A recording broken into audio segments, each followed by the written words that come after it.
Hello, everyone. How are you on this Sunday afternoon?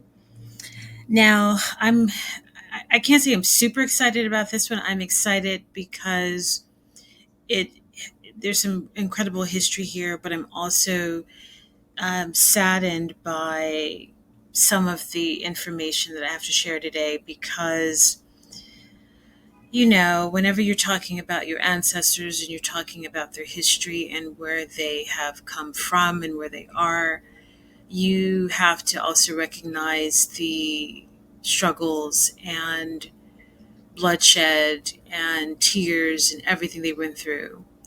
And this is part of it.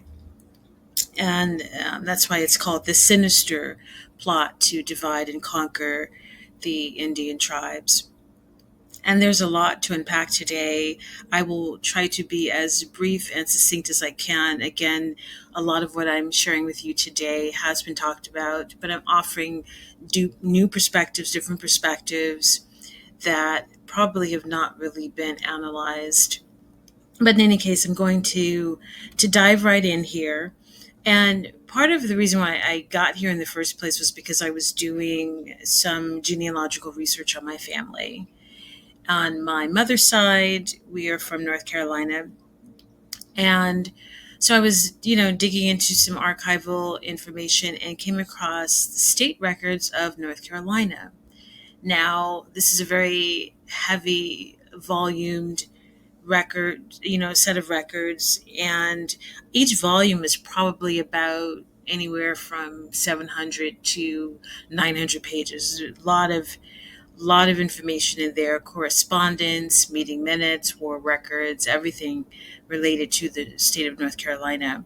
And these documents pertain to the colonial as well as the post colonial period. It also contains North Carolina's early laws as well as the 1790 census. So you can imagine I was, in genealogical heaven going through some of this information, and I came across this letter that was written by Robert Johnson. As you can see here, I've kind of squared his name down here at the bottom.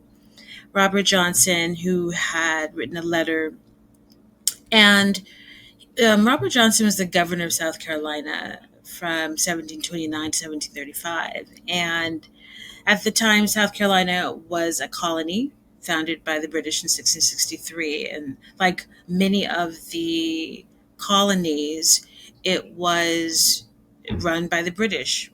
That's the way it was. We know this isn't new history. But Johnson's letter in particular was addressed to the Board of Trade of Great Britain on December 15th, 1732. And the Board of Trade was established by William III in 1697. And prior to that, it was an English advisory board for trade and colonial government. So, to put it all into perspective, yes, the British were coming to expand their empire and all of that. But within that, there was a financial incentive for them to do so. So, they made this a very formal affair. Everything was, pretty much down to the letter in terms of how they structured these financial institutions, the land companies, the corporations, all of this. And I think it's really, really important that we remember this and understand this, that when the British came here, it was financial, and it was about, expounding on their empire and doing so in a very organized and efficient way, if you will. So the Board of Trade was preceded by a variety of committees that have been appointed by monarchs and ministers beginning in 1622 to oversee the American colonies. So look at that date, because that is going to tell you that these folks had been coming to America for a very, very long time. We are given dates of things, but when you see when these particular entities were formed, they were formed really, really early, which meant that they had been coming to America long before. These are just the dates that we have in history. But this lets me know and gives me kind of a clue that, oh, we were dealing with these folks for a minute Aboriginals had been seeing them for a while, and they had been making plans to take over. Okay.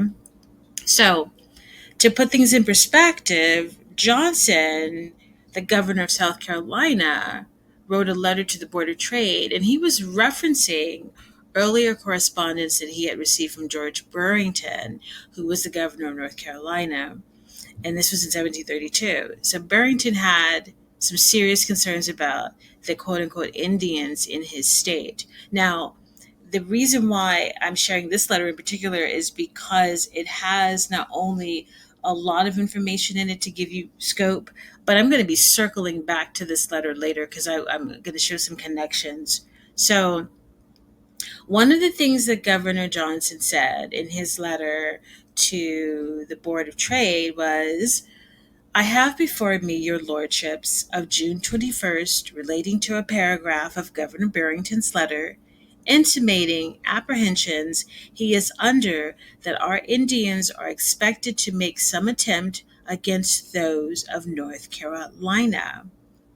Now, I won't read the whole letter here, but basically, Governor Barrington is letting Governor Johnson know that there are some South Carolina Indians who are about to make a move on North Carolina, right? And I'm going to circle back to that again to show you why this is significant. But here's the part that I really want to stress again, that the role of the governor was to act as the de facto head of state. And the governor served as the commander in chief of the militia and had sole responsibility for defense and security.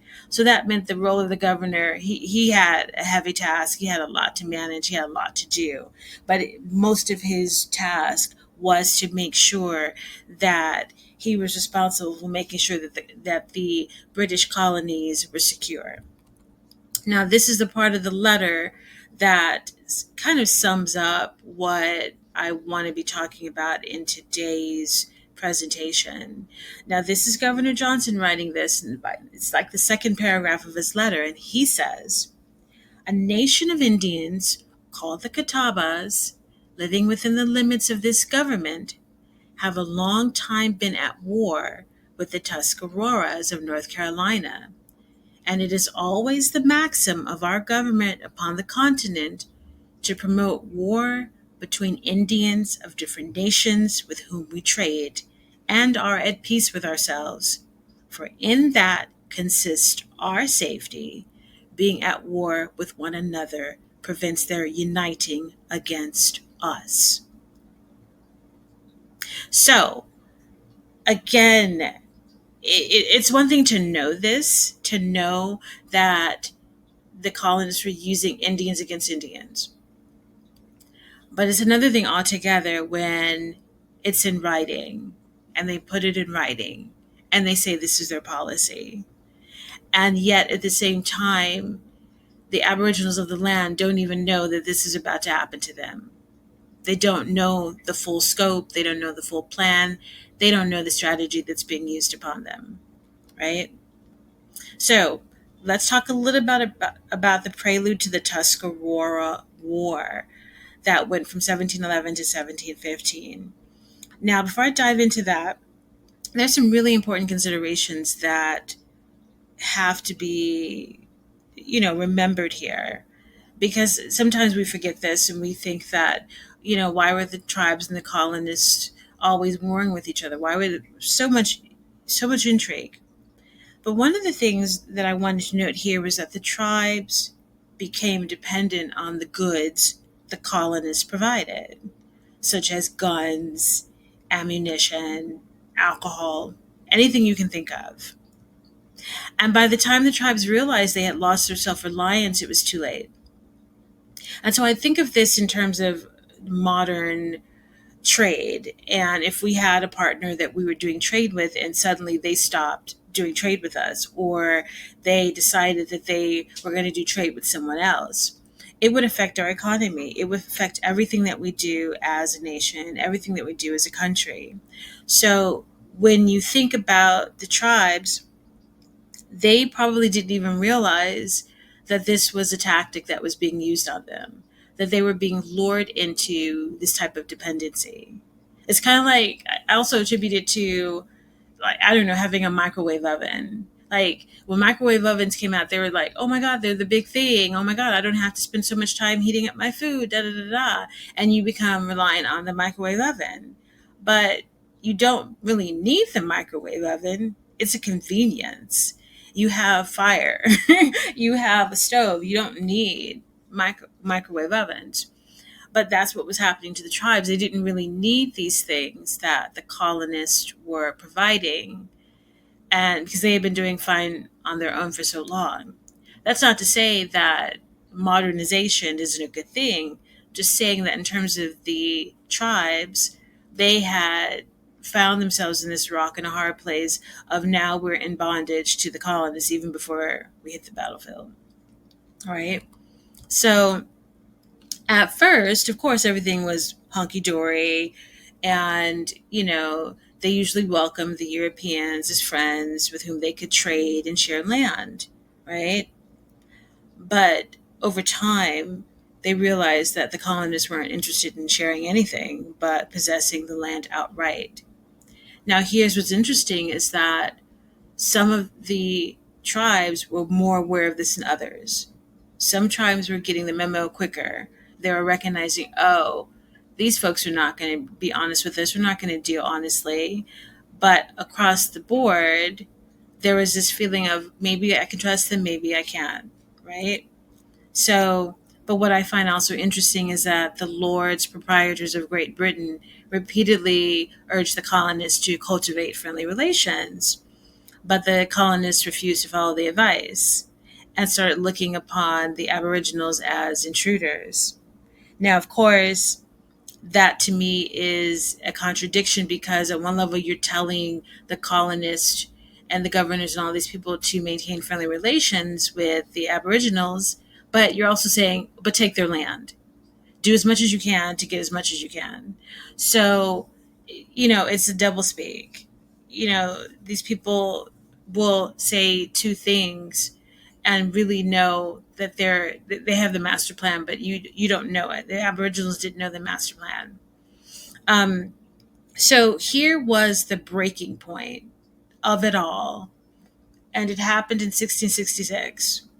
Now, the colonists of Clarendon County in particular were running out of much needed supplies. And I won't go into all the details about Clarendon County and what was happening there, but just an overview, they didn't have the supplies they needed, so they needed cash. And so they began kidnapping Aboriginal men, women, and children and selling them as slaves.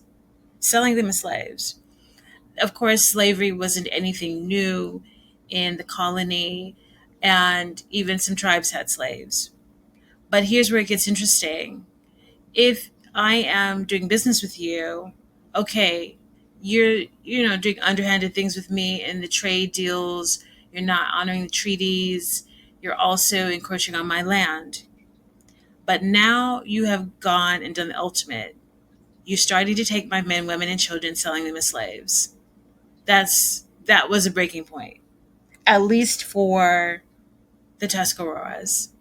Now, of course, people will say, well, the tribes have been doing that to each other. Yes, they had been. But I won't get into the psychology of all of that. We know that this was the breaking point for the tribes in North Carolina during this time. And this was the spark that set off incredible resentment and violence. Now, the key figures in the Tuscarora War are several, but I will focus on a handful so that you understand what was going on at the time. Now, the key figure here is John Lawson. And John Lawson was the surveyor general of North Carolina. And he was one of the ones responsible for kidnapping and forcing some of the tribe members to be enslaved on his land. Right? So, of course, much has been written about John Lawson and his contributions to North Carolina, et cetera, et cetera. And in 1709, Lawson returned to London to oversee the publication of his book, A New Voyage to Carolina, in which he described the Indian nations and the natural environment of the region. So His book was a wild success, and it just reestablished him as a person to be and a person to know. But what Lawson also wrote is that we have abandoned our own native soil to drive them out and possess theirs. Right? This is what Lawson wrote. Now, I'm not necessarily saying he wrote this in this book, but this is attributed to Lawson. And when I see this, it just gives me incredible pause. Incredible pause. Because, first of all, who are the we? The we isn't just the colonists, this is also a policy, too, that we're driving these people from their land. And that's it. That's all we're going to do. And I want to make a note about the role of a surveyor is that the surveyors, and they often use Aboriginal scouts to help them do this, they were very instrumental in, it was a key role in the colonies because you were not only learning the topography of a region, you knew where the rivers were, you knew where the lakes were, you knew where the trees, mountains, you knew everything about this particular area, this landmass. And so they were also very instrumental at making sketches and telling the colonies as well as the military where these places were. So, in all intents and purposes, they were amazing spies, right? Amazing spies. And the most famous of the surveyors that we know is George Washington and Lewis and Clark. So, wherever you see a surveyor, you better believe that he also was a spy of sorts for the colonies. Now, King Hancock knew this. Now, there's not much known about King Hancock in his early days, still uncovering some things about him. But Hancock was the leader of the southern part of North Carolina. So the southern Tuscaroras had allied themselves with various tribes because King Hancock was like, look, I already know what's happening here. I know what Lawson and his cronies are going to do. They've been doing this to us for some time. And we need to band together to stop the crazy. So the Southern Tuscaroras allied themselves with the Bear River tribe, the Cree, the Pamlico, the Wetak, like various tribes, because they were done. They had had enough of Lawson, the colonists, everybody. Now, to put it in perspective, King Tom Blunt was the leader of the northern Tuscaroras, and he was friendly with the colonists, right? And but Chief Hancock was like, look, I know that you have relationships with them, but this is what they've been doing to us. I still need you to ally yourself with us. But Chief Hancock was like, no, I'm not in it. I'm not doing that. So here you have King Hancock in this really interesting position of, okay, the Northern Tuscaroras don't want to help me out. But guess what? I'm going to move forward anyway and do what I'm going to do. So on September 16th, 1711, King Hancock and his tribal allies executed John Lawson. Yeah, executed him. And it was a pretty, gruesome and elaborate affair. And Lawson's execution is what sparked the Tuscarora War. But see, King Hancock knew it, but he moved forward anyway. And so what they did was the next step was 500 warriors of the various tribes gathered at Catechna, or Hancock's town, to prepare for the next attack. And so up to September 1711, the Southern Tuscaroras, led by Hancock, killed 130 settlers along the Pamlico, Neuse, if I'm saying that correctly, Neuse and Trent rivers.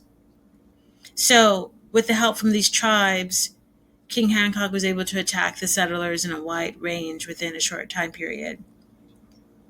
Now, I want to say this, because I do want to pause a bit here, because this is the stuff that gets really ugly. And unfortunately, men, women, children were murdered. Their bodies were desecrated. Their heads were decapitated. Like, it was pretty gruesome what happened here. And for King Hancock's measure, he felt he was responding in kind to what had been done to his people. It was an eye for an eye, literally. And so here I want to show you kind of like the aerial, photograph of what the region or what the area looked like. Now, see, you see the confluence of the Trent and Neuss rivers. Now, the city of New Bern in North Carolina is right here on the left. And this is where Lawson had set up the colony, one of the colonies. He was known for setting up a colony here. So this was basically where he had just plunked himself and his people right here. The unincorporated community of James City is over here on the right. And this is the Trent River right here. So the Trent River and the Neuss River. Okay. And the Trent River flows from the bottom, right? So this was the area. So you had colonists all along this area. As you can see, it's a very rich, beautiful place.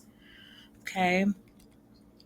Now, because of what King Hancock had done, the North Carolina governor said, look, I need some help. And he sent out a plea to South Carolina and Virginia for Indian allies, right? Indian allies. And the governor at the time of North Carolina was Governor Edward Hyde. Now, Governor Hyde, like you saw from the letter, was following an established policy of all European nations in America. And like all of them were following this maxim, using the Indians against Indians. And they did this because they were more effective than whites in fighting each other, and they relieved the colonists of the dangerous task. And so these colonists often knew that, that we can't fight all these Aboriginals. We don't even know where they all are. Like, we don't know anything about them, really. We know some things, but not everything. There's too many. They outnumber us. So in order to win these wars, in order to take over, they had to use us against us. And that was their policy. Now, again, like I said, some of us were getting the memo quicker than others. Some knew this, like Hancock. He's like, I know what you guys are doing. I know that you're using us against each other, but you're not going to do it to me, right? So that's why Hancock went ahead and said, you know what? Let's all band together. I may not necessarily agree with everything that y'all do, but we're gonna gang up because we're being ganged up on. Now, the wild card in all of this was the northern Tuscaroras, of course, right? So, again, reminding you guys, here's a maxim of our government upon the continent to prevent war between Indians of different nations, right? Now, back to Tom Blanc. Now, here's the thing. He didn't join the southern Tuscaroras in the fight. Like, he didn't help fight, naturally, but he didn't help the colonists either. He was like, I'm not involved. So he was a bystander to this and just kind of watching to see where things would play out. Now, at this time, trading in North Carolina had completely ceased because of the war. There's no trading. The economy was sinking fast. And it was affecting the credit. It was affecting everything because there was no certainty and there was nobody to trade with, at least in North Carolina. And here's the thing, that even though Tom Blanc had good relationships with the colonists, they didn't trust him completely because what they saw was, okay, he's not fighting for the Tuscaroras in the north and the south, but he's also not helping us. And so they didn't trust him completely at all. So, like all things, they knew they had to bribe him, right? They bribed him with the promise of new trading. And the biggest one of all, they offered him control of the entire Tuscarora tribe if he assisted them in defeating Hancock. Now, of course, here's the thing. You have a bit of an ego and you think, oh, well, shoot, that sounds pretty good to me. I get to run the entire tribe and I get to trade and I get extra money. I get land. I get all the bells and whistles. I get gold. I get silver. I'm just, adding to the list here. I'm not saying they give him gold and silver, but they promised him all these things that they were going to do for him. And this is where I really feel that Tom Blount made a tragic error. But I'll get back to that. So again, you've got King Hancock. All the tribes are on his side. And so for some reason, I guess Blanc thought he could just turn into their new leader, even though they were all behind Hancock. But they were behind Hancock because of the colonists, right? So the war. I'm going to sum this up as quickly as I can with as less emotion as I can because it's pretty heady. So in December 1712, South Carolina sends Colonel James Moore to North Carolina.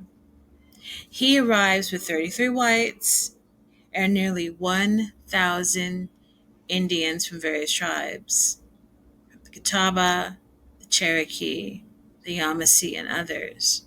So again, Indians fighting Indians. And all of that, about 950 Tuscaroras were killed, captured, or sold into slavery in the Caribbean or New England by Colonel Moore and his troops. Now, there's a lot of intrigue here, lots of stories to tell, but I'm just telling it from this kind of limited perspective because it's so complex. Because everyone's fighting for power, everyone's fighting for land, everyone's fighting for position. But in this fight, they're killing each other. They're killing each other. So, in the end, Blount captures Hancock and the settlers execute him in 1712. They executed him in 1712. So, what happens after that? Around 250 Tuscaroras, they just migrate to New York and they go back to the, Iroquois Confederacy. I mean, that's part of the Iroquois Confederacy. Tuscaroras are part of the Iroquois Confederacy. And so they went up north. Another 3,500 Tuscaroras were scattered across North Carolina. And another 1,000 stayed put and submitted to King Tom Blount. So as you can see, there's a lot more Tuscaroras that said, peace, I'm out. Forget you, Tom Blount, you traitor. We out of here. So even though he had been promised all these things from the colonists, he still had his people that looked at him like he was crazy. No, we're not. You're not our leader. We're out of here. And so those are the things that I don't think that Blount recognized. Like he allowed the promises of the colonist to fill his head and to give him this false sense of security. And it didn't work because the ones who stayed just kind of stayed, but not for long. Because by 1731, Blount ruled around 600 people. So even more left. Even more left. And Blount was left to watch his influence and power dwindle away. Because there's probably this moment where they all were saying to themselves as the years passed by, and even though there was quote unquote peace, they still said, but look what it got us. We're still not happy. And guess what? The settlers' greedy habits came back and they began to again encroach on Aboriginal lands, which is exactly what Hancock knew was going to happen. He already knew it, that, a thief is a thief. It doesn't matter if he hasn't stolen from you yet. He just hasn't had an opportunity to steal from you.